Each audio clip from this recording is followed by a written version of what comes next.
Shalom teman-teman semuanya, kita bersuka cita, kita bersyukur pada hari ini kita bisa beribadah kembali kepada Tuhan.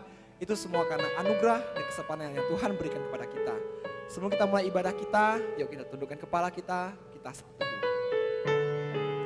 Tuhan Allah Bapa kami yang bertata di kerajaan surga, Tuhan kami yang baik Tuhan. Terima kasih Kau telah berikan kami nafas kehidupan untuk dapat memuji, memuliakan nama-Mu. Kami beribadah kepada Engkau, kami ingin meninggikan nama-Mu Tuhan. Kami serahkan ibadah di dalam tangan-Mu. Karena dalam setiap nafas kami, setiap langkah kami ingin mengikuti Engkau. Terima kasih Tuhan. Dalam nama Tuhan Yesus kami bersyukur dan berdoa. Amin. Kita akan mengangkat pujian Tuhan Allah Bapa kita, Raja kita, di setiap nafas kita, setiap langkah kita. Kita akan mengikuti Dia selamanya.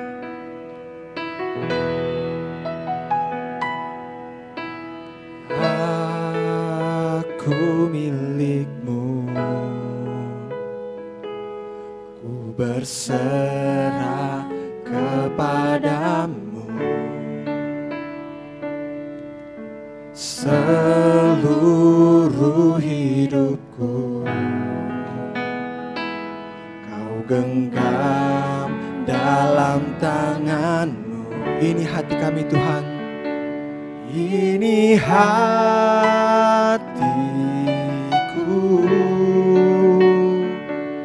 hanya untuk-Mu.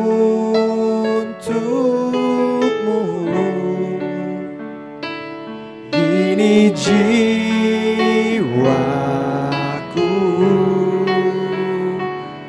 hanya bagi-Mu. Tuhan Kau Allahku, Bapa dan Rajaku, tak henti di setiap nafasku. Ku kan menyembah-Mu selalu, ku bawa hidupku ke atas mezbah-Mu. Tak henti di setiap langkahku, ku kan mengikuti-Mu selamanya.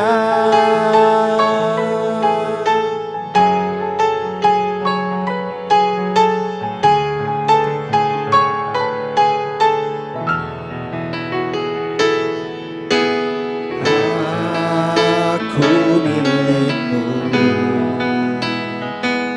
ku berserah kepadamu.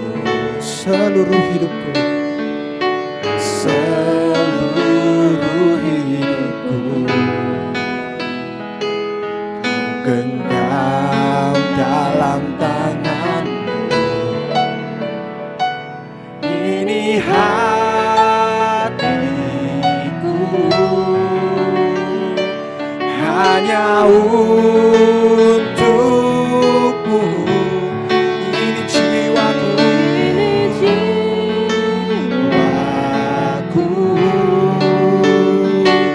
hanya bagi-Mu. Tuhan Kau Allahku, Bapa dan Rajaku, tak henti di setiap nafasku. Ku kan menyembah-Mu selalu, ku bawa hidupku ke atas mezbah-Mu. Tak henti di setiap langkahku, ku kan mengikuti-Mu selamanya.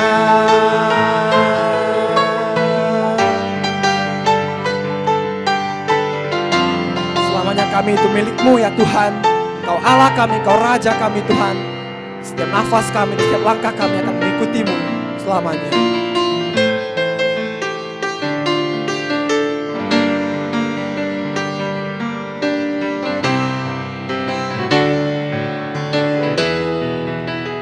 Tuhan Kau Allahku, Bapa dan Rajaku, tak henti di setiap nafasku. Ku kan menyembah-Mu selalu, ku bawa hidupku ke atas mezbah-Mu. Tak henti di setiap langkahku, ku kan mengikuti-Mu. Tuhan Allahku, Bapa dan Rajaku, henti di setiap nafasku. Ku kan menyembah-Mu selalu, bawa hidupku ke atas mesbah-Mu. Tak henti di setiap langkahku, ku kan mengikuti-Mu. Tak henti di setiap langkahku, ku kan mengikuti-Mu. Tak henti di setiap langkahku, ku kan mengikuti-Mu. Selamanya.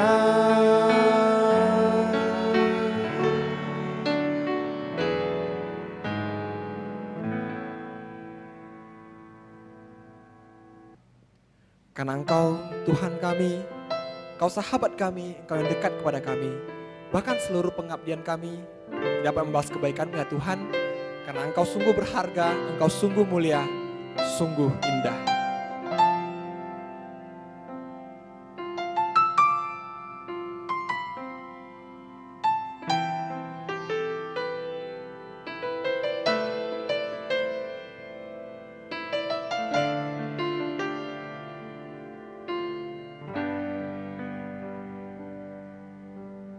Kemanakah aku dapat pergi, menjauhi roh-Mu yang suci, Kau sahabat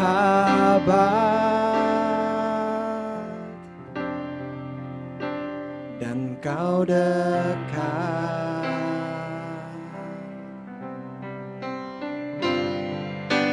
Bahkan seluruh pengabdianku tak bisa membalas kesetiaan-Mu, sungguh mulia dan berharga.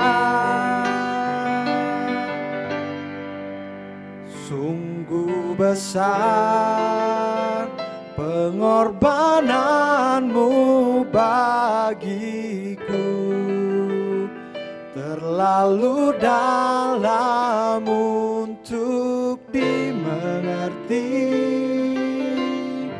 Sungguh besar, sungguh indah yang Kau fikirkan tentangku, tak terselami bagiku. Sungguh indah.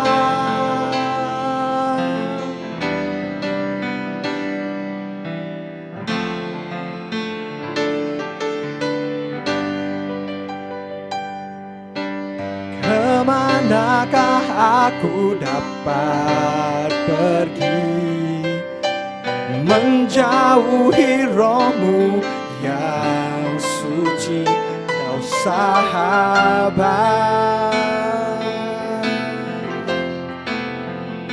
dan Kau dekat.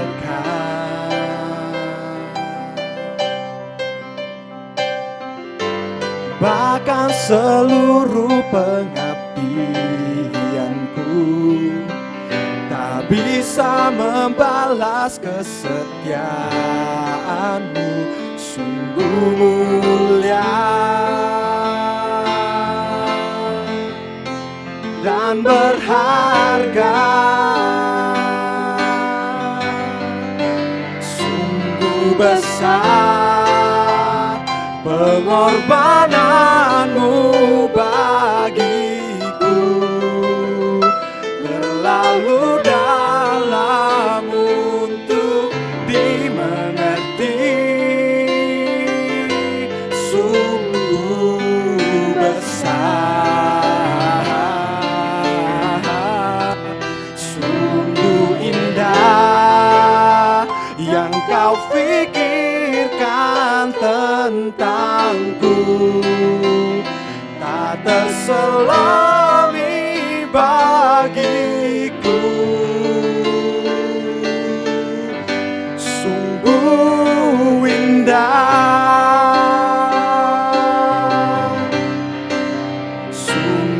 besar pengorbananmu bagiku, terlalu dalam untuk dimengerti, sungguh besar,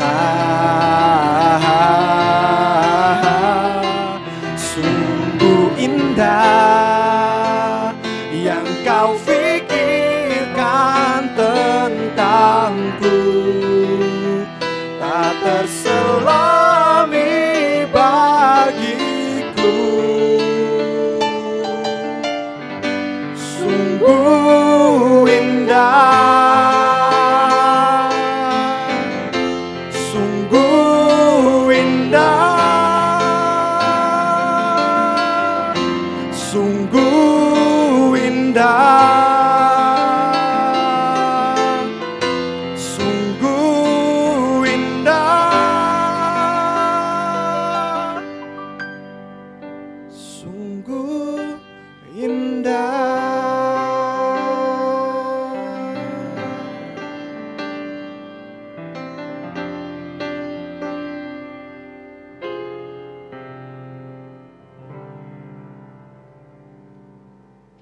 Mari kita mengikrarkan pengakuan iman rasuli dalam bahasa Mandarin. 使徒信经，我信上帝全能的父，创造天地的主。我信我主耶稣基督，上帝的独生子，因圣灵感应，有同真理玛利亚所生，在本丢比拉多受下受难，被钉有十字架，受刺埋葬，地上天从死人中复活，升天，接在天父上帝的右边。将来必从那里降临，审判活人死人。我信圣灵，我信12宫的教会，我信圣徒相通，我信身体赦免，我信身体复活，我信永生。阿门。主祷文：我们在天上的父，愿人都尊父的名为圣，愿父的国降临，愿父的旨意行在地上，如同行在天上。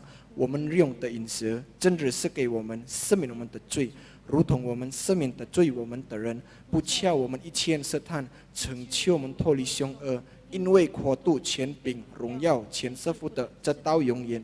阿门。Shalom teman-teman yang dikasihi dalam Tuhan. Senang sekali kita berjumpa kembali dalam bulan Desember ini di akhir tahun 2021 dalam ibadah revival. Menjadi satu sukacita Natal buat kita sekalian, jikalau dalam akhir tahun ini, meskipun masa pandemi ini tetap ada, kita masih tetap bisa setia untuk beribadah kepada Tuhan. Hari ini saya akan membahas sebuah tema, yaitu pribadi yang dipakai Allah, 上帝所使用的人。Teman-teman sekalian, adalah penting untuk kita bisa mengenal Tuhan kita adalah Tuhan yang pribadi, yang mampu untuk melakukan apa saja tanpa bantuan yang lain, termasuk manusia. Tuhan bisa menggenapkan setiap rencana yang Dia sudah buat dan Dia lakukan sendiri, tanpa apapun, tanpa faktor apapun. Tapi ada satu hal yang unik yang terus saya renungkan, saya bayangkan. Mengapa di dalam sepanjang sejarah kehidupan manusia, termasuk yang dicatat di dalam kitab suci agama Kristen, yaitu Alkitab, Tuhan mengizinkan, Tuhan mau manusia terlibat dalam rencananya, dalam pekerjaannya, dalam Dia menggenapi segala yang ingin Dia lakukan. Ini adalah satu kehormatan yang Tuhan berikan kepada umat manusia. Saudara-saudara sekalian, hari ini juga secara khusus dalam masa-masa pranatal ini, kita akan merenungkan kembali satu kisah Natal yang Tuhan izinkan sepasang manusia, suami istri, yang terlibat dalam penggenapan rencana keselamatan Allah atas umat manusia yang berdosa ini. Mari kita baca satu bagian firman Tuhan dalam Matius pasal 1 ayat 18 sampai 25. Begitulah kisah Natal. Kelahiran Yesus Kristus adalah sebagai berikut. Pada waktu Maria, ibunya bertunangan dengan Yusuf, ternyata ia mengandung dari Roh Kudus sebelum mereka hidup sebagai suami istri.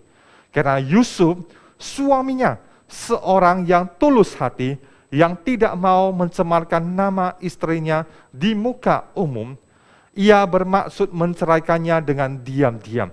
Tetapi ketika ia mempertimbangkan maksud itu, malaikat Tuhan nampak kepadanya dalam mimpi dan berkata, "Yusuf, anak Daud, janganlah engkau takut mengambil Maria sebagai istrimu, sebab anak yang di dalam kandungannya adalah dari Roh Kudus.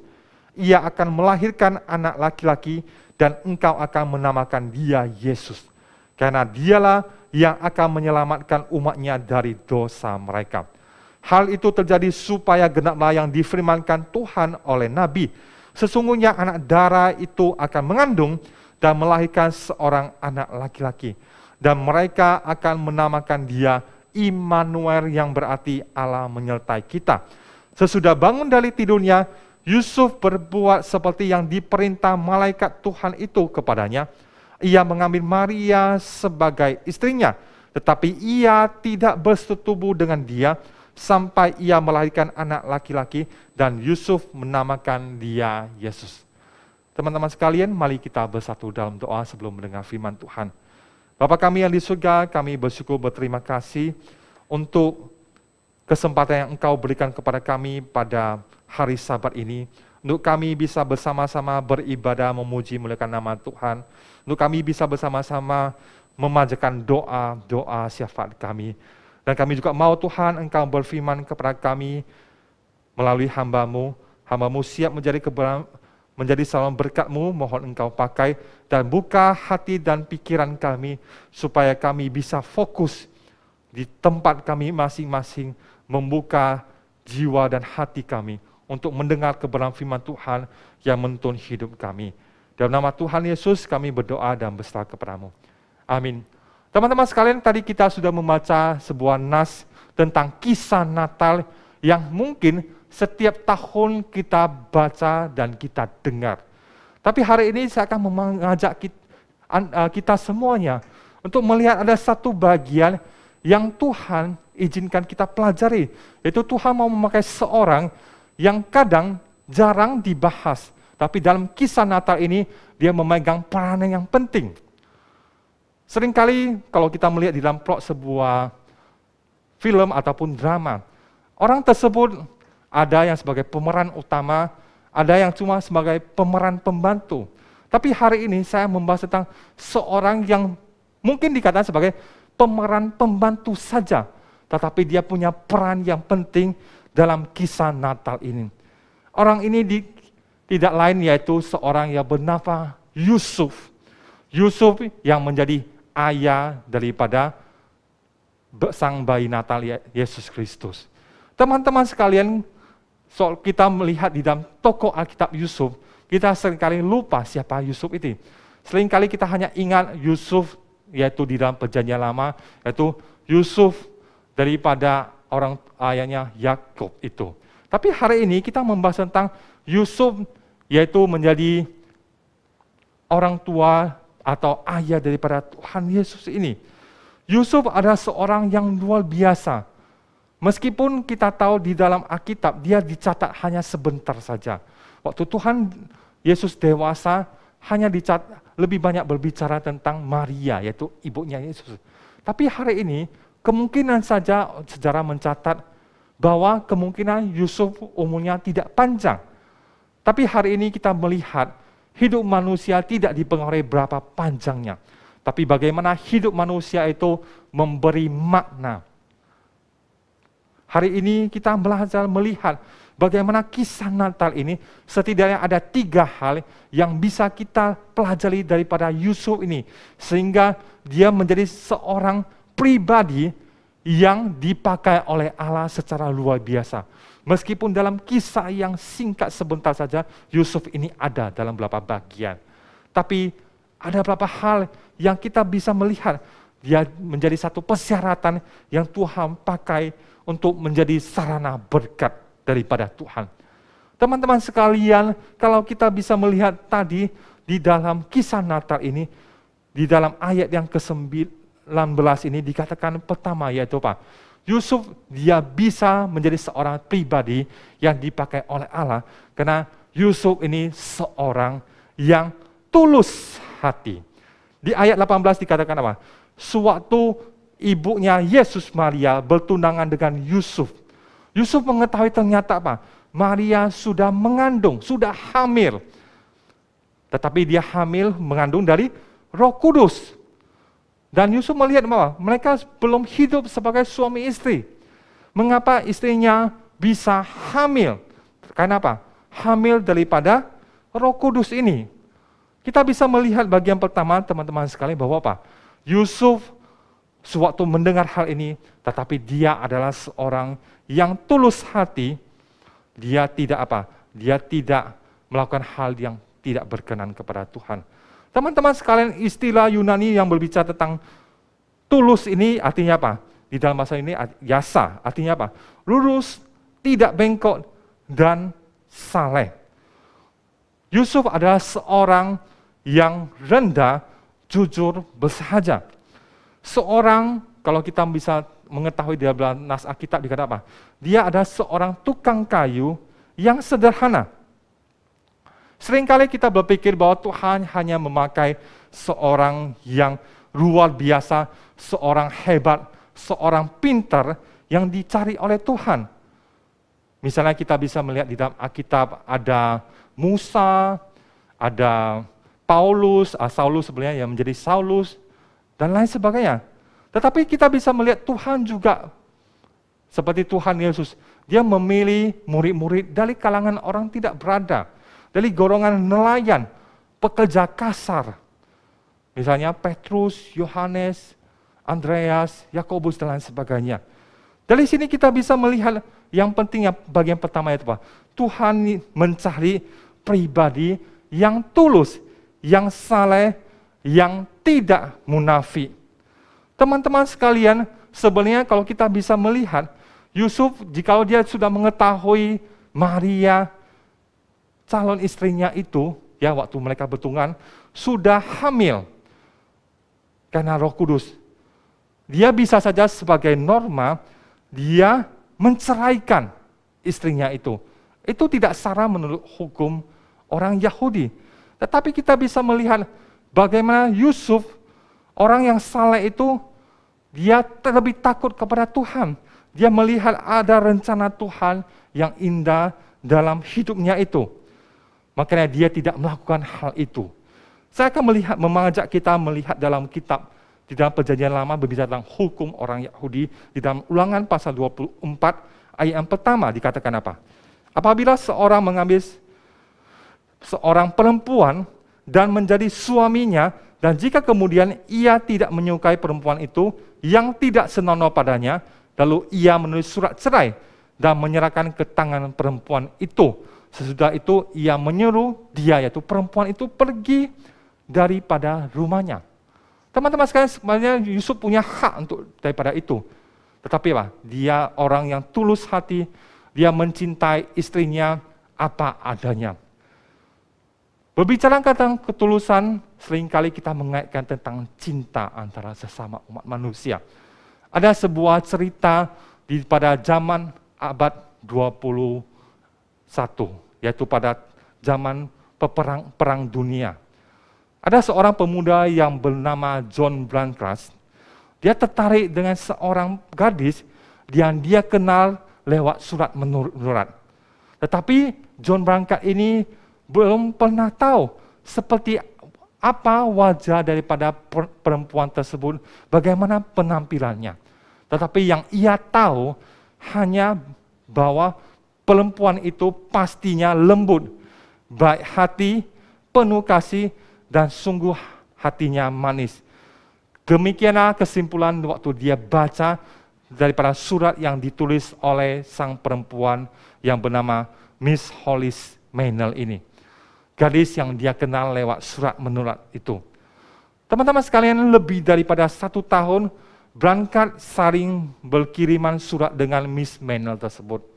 Setiap surat tersebut merupakan benih yang jatuh dari hati yang subur. Sebuah kisah cinta mulai bersemi di antara mereka dari surat menyurat. Branka pernah minta dikirimi foto daripada si gadis tersebut.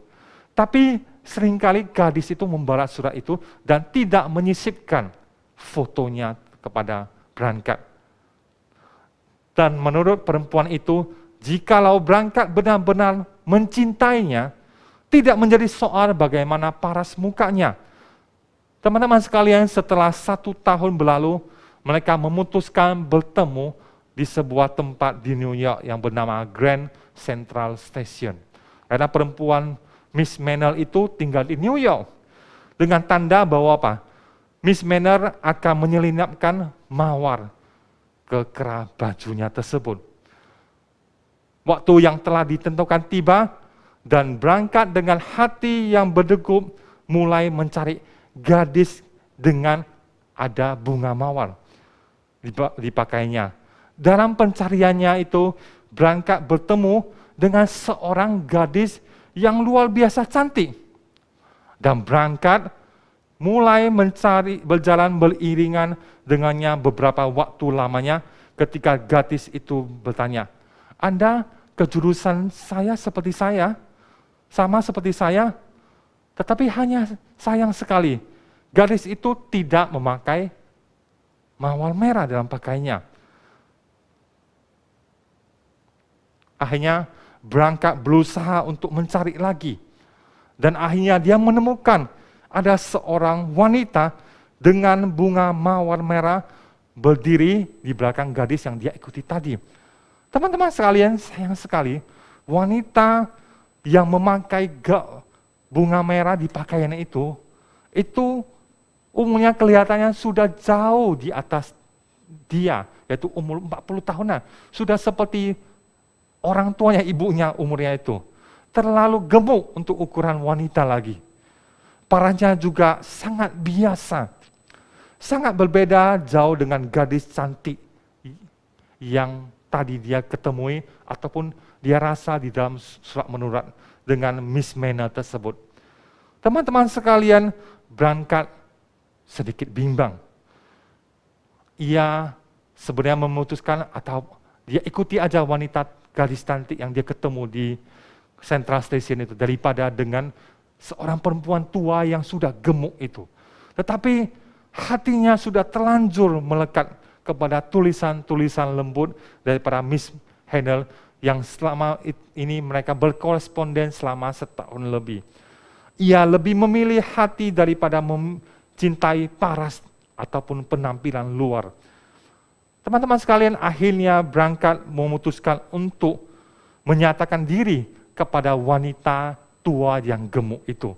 Dia kata apa? "Saya John Brancat dan Anda pasti Miss Maynell. Saya sangat senang bertemu dengan Anda. Dan kalau tidak keberatan, saya mengundang Anda untuk makan malam." Dalam keheningan berapa detik, wanita tua yang gemuk itu tersenyum. Saya tidak tahu pasti apa yang sedang terjadi, tetapi gadis cantik di depan saya itu yang membujuk saya untuk memakai bunga mawar ini.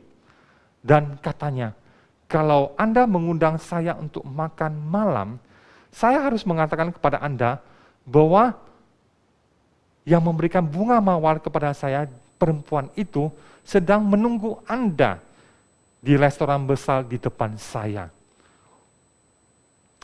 Teman-teman sekalian, ini semacam ujian hati untuk sebuah cinta dan ketulusan yang seringkali manusia itu susah untuk tulus dengan benar melihat sesuatu yang lebih menilai. Teman-teman sekalian, dari kedua contoh ini dari Yusuf dan Brancat, dengan Miss Menel ini, kita bisa melihat ketulusan ini penting sekali. Di dalam Mazmur ke-73 ayat 1 mengatakan, sesungguhnya Allah itu baik bagi mereka yang tulus hatinya, bagi mereka yang bersih hatinya. Sama juga teman-teman sekalian, hari ini, sewaktu kita ikut Tuhan, apakah kita tulus? Kita punya motivasi yang benar. Kita tidak punya modus ataupun hal-hal yang untuk mencari keuntungan sendiri ataupun sesaat. Teman-teman sekalian, Tuhan Yesus juga pernah berpesan di dalam Matius pasal 10 ayat 16b dikatakan apa? Tuhan Yesus berpesan dalam satu bagian diumpamakan dengan seekor binatang, yaitu burung merpati. Tuhan Yesus berkata apa? Jadilah engkau harus apa? Tulus seperti burung merpati. Tidak ada neko-neko dalam kehidupan kerohanian kita. Kita ikut Tuhan bukan karena punya tujuan, maksud untuk mencapai sesuatu hal yang sementara di dunia ini. Misalnya kekayaan, ketenaran, dan hal lain sebagainya. Dan kalau kita melihat sama juga seperti Yusuf. Bagian kedua yang Tuhan inginkan yaitu apa? Yusuf ini adalah seorang yang memiliki ketaatan mutlak yang Tuhan inginkan. Teman-teman sekalian, jikalau kita bisa melihat suatu Yusuf tulus menerima Maria, dia juga taat kepada perintah Tuhan melalui malaikat Tuhan. Dan dikatakan apa? Di dalam ayat 24, sesudah bangun dari tidurnya, Yusuf berbuat seperti apa yang diperintah malaikat Tuhan itu kepadanya. Ia mengambil Maria sebagai istrinya. Teman-teman sekalian, bicara tentang ketaatan, itu ada orang mengatakan ketaatan itu sama dengan ketaatan membuat sesuatu yang merepotkan. Tetapi kita melihat ketaatan mungkin merepotkan, namun akan menghasilkan buah yang manis.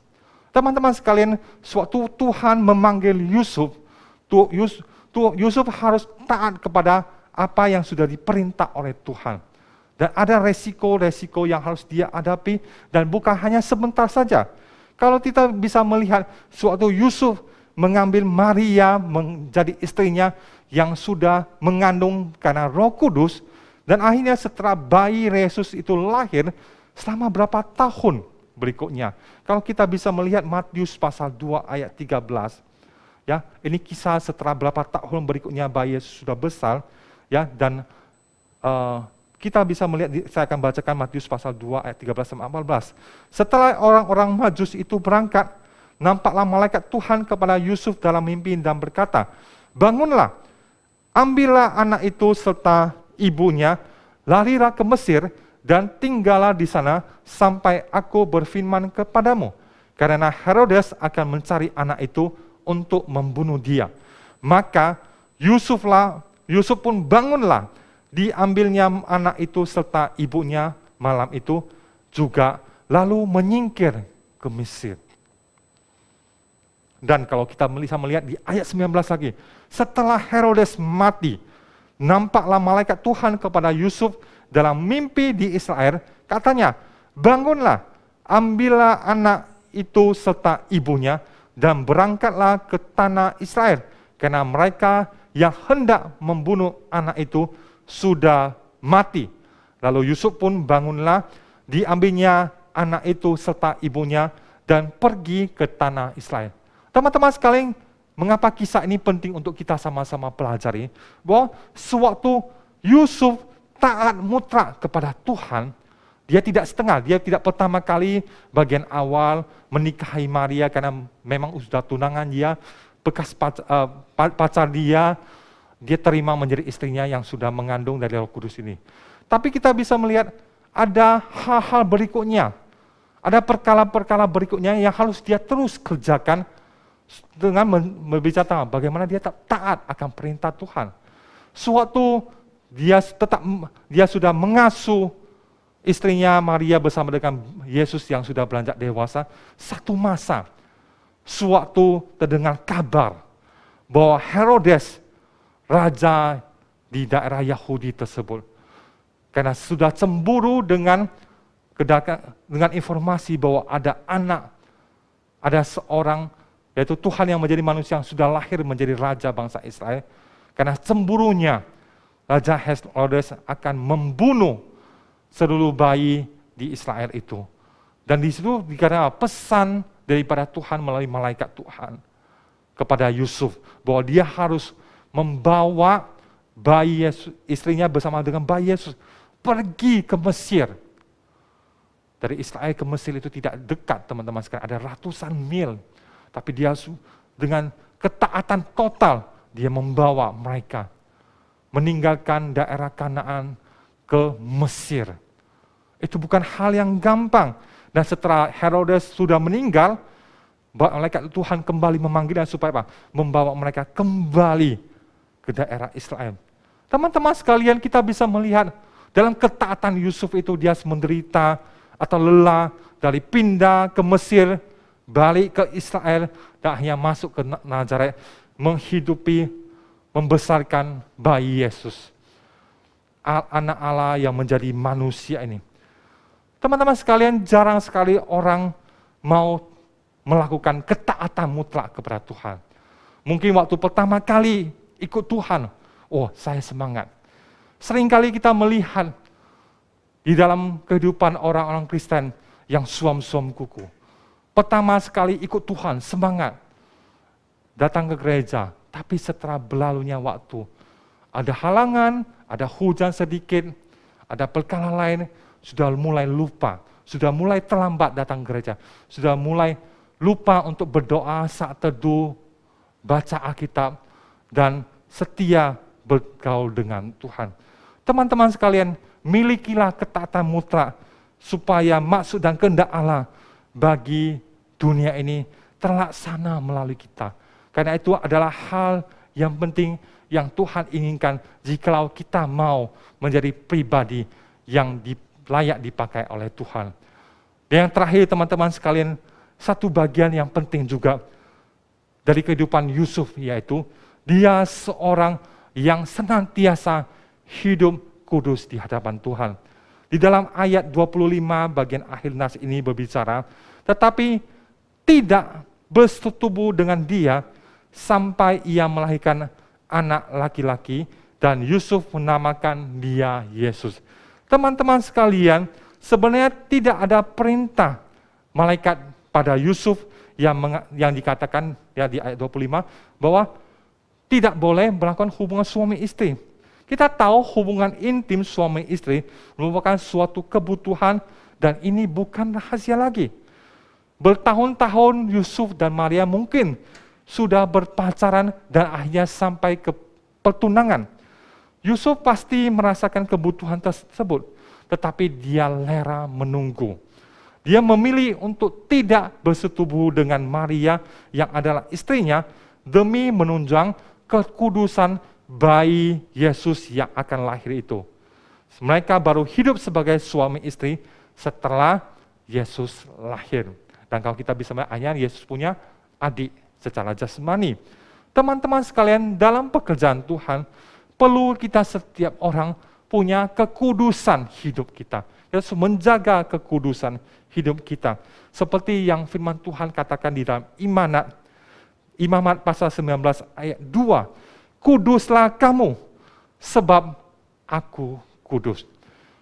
Tuhan menghendaki setiap daripada kita sebagai anak Tuhan yang layak dipakai olehnya harus menjaga kekudusan hidup kita. Kita bisa melihat banyak sekali pelayan Tuhan yang hebat dari atas mimbar, yang hebat dalam bercakap, tetapi seringkali jatuh dalam kegagalan, yaitu kenajisan hidup kedagingannya. Oleh karena itu kita harus belajar seperti Yusuf pada bagian yang ketiga ini. Milikilah kekudusan hidup kita. Karena Tuhan kita yang kudus, maka sewaktu kita hidup kudus, kita menjaga kekudusan, maka kita yang akan dilayakkan untuk di hadapan Tuhan. Teman-teman sekalian, sampai hari ini, Tuhan saya yakin, dia pasti tetap mencari pribadi yang bisa diajak bekerja sama dengannya untuk mewujudkan kehendak-Nya di bumi ini. Apa kerinduan dan kehendak Allah yang utama di dunia ini? Supaya apa? Di dalam Filipi pasal 2 ayat 10-11. Supaya dalam nama Yesus bertekuk lutut segala yang ada di langit, yang ada di atas bumi, dan yang ada di bawah bumi. Dan segala lidah mengaku Yesus Kristus adalah Tuhan bagi kemuliaan Tuhan. Jadi dicari orang yang tulus hati, orang yang taat mutlak, bukan hanya bagian depannya, tapi taat sampai akhir, dan orang yang hidup kudus untuk melakukan terlibat dalam mendukung pekerjaan Tuhan di dunia ini. Kiranya Tuhan memberkati kita bersatu dalam doa. Bapa kami yang di surga, kami bersyukur dan berterima kasih pada hari ini melalui kisah Natal, firman Tuhan yang Engkau sampaikan, kami bisa belajar kepada seorang pribadi, yaitu Yusuf, yang meskipun seorang yang sederhana, seorang yang bersahaja, tetapi mau dipakai oleh Tuhan secara luar biasa, karena dia punya kepribadiannya yang luar biasa. Tuhan, kami mau juga, kami rindu Tuhan, Engkau terus gembleng kami, Engkau terus pakai kami untuk menjadi bejana Tuhan yang layak Engkau pakai. Tuhan pimpin sertai kami, berikan kami ketulusan hati, jikalau sebelumnya kami punya motivasi yang salah dalam ikut Tuhan, dalam percaya pada Tuhan, dalam melayani Tuhan, dalam menjadi saksi Tuhan. Kira Tuhan yang melalui Roh Kudus Tuhan, bakar kami, luruskan kami Tuhan. Dan kami juga serahkan Tuhan, supaya hidup kami senantiasa bisa taat kepada Tuhan, taat sampai akhirnya, bukan hanya hari ini, bukan hanya setahun ini, tapi di tahun-tahun berikutnya, waktu-waktu berikutnya, sampai kami menghadap Tuhan di surga. Dan Tuhan juga pimpin sertai kami, supaya kami senantiasa hidup kudus kepadamu. Jauhkan dari kami percobaan, baik dari kedagingan maupun daripada si jahat iblis yang mau merusak hidup kami dan masa depan kami. Terima kasih Tuhan, di dalam nama Tuhan Yesus kami berdoa dan berserah kepadamu. Amin. Terima kasih, Tuhan berkati kita semuanya. Have a blessed Sunday. God bless.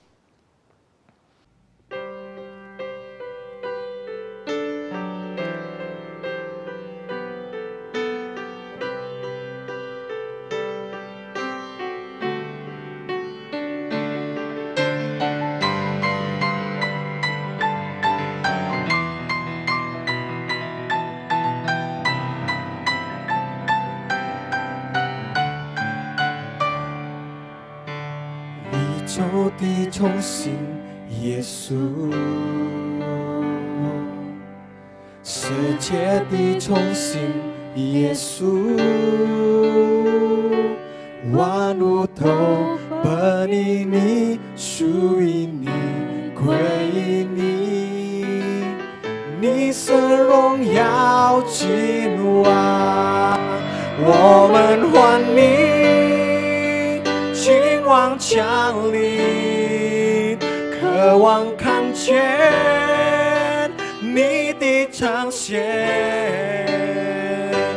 呼求你来翻船，震动这土地，复兴我们圣洁的热情，我们欢迎君王降临，同心靠主你圣洁的名，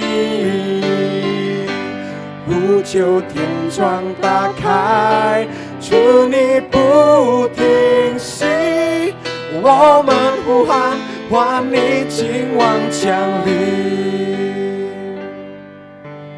他敞口，他充满恩膏如雨，浇灌着地，眼未看见，耳未听见，渴慕更多，看见你的容颜，他敞口，他充满恩膏如雨，浇灌着地，眼未看见，耳未听见，渴慕看见你的容颜，他掌控，他充满，恩膏如雨浇灌着地，眼未看见，耳未听见，渴慕看见你的容颜，我们欢迎亲王降临，渴望看见你的脚线，